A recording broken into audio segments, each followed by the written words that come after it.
So, this is the interesting practice that I've seen so far.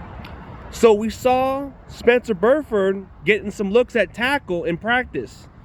So the Niners, I think they're really getting tired of this Colt McKivitz experiment, man. If he doesn't step his shit up, man, it wouldn't be a surprise if they decide to go play Spencer Burford, because if you look at their active tackles, okay, Trent Williams is our starter, of course. Colt McKivitz, man, it's at a point where you got to bench this guy if he doesn't step his shit up. Then you got Jalen Moore and Chris Hubbard's in the practice squad, but Spencer Burford, he does have experience playing tackle at UTSA. So it wouldn't be a shocker if they decide to switch him at that position, because you want to see if he can do better there. He did okay as a rookie when he played guard, but sophomore season, he didn't have so much of a good season.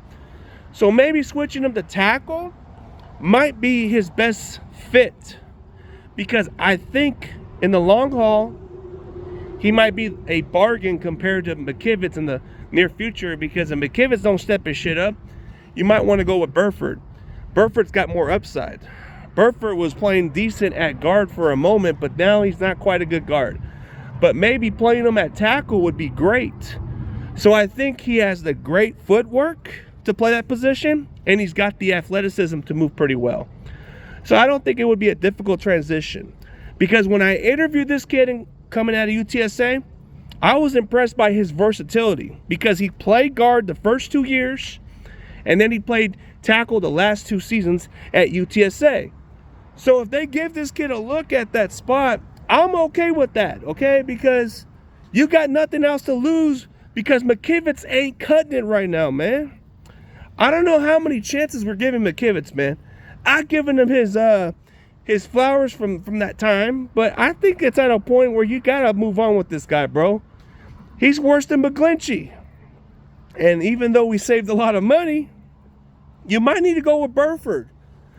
Burford seems more better at tackle than he is at guard. The difference between playing the interior spot is a lot different than playing tackle. All you got to do is have good footwork and have good blocking technique. And plus, the guy has enough speed to move. So for a guy at 300 pounds, he should have the traits to play good at tackle, man.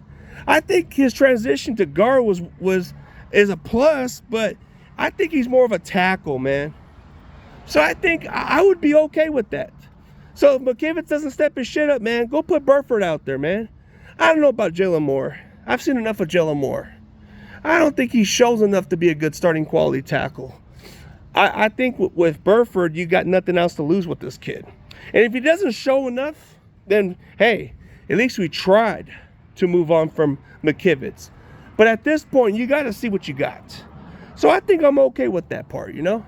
I want to see Burford showcase that he can be a capable tackle. Maybe with him, McKivitz could be on the bench.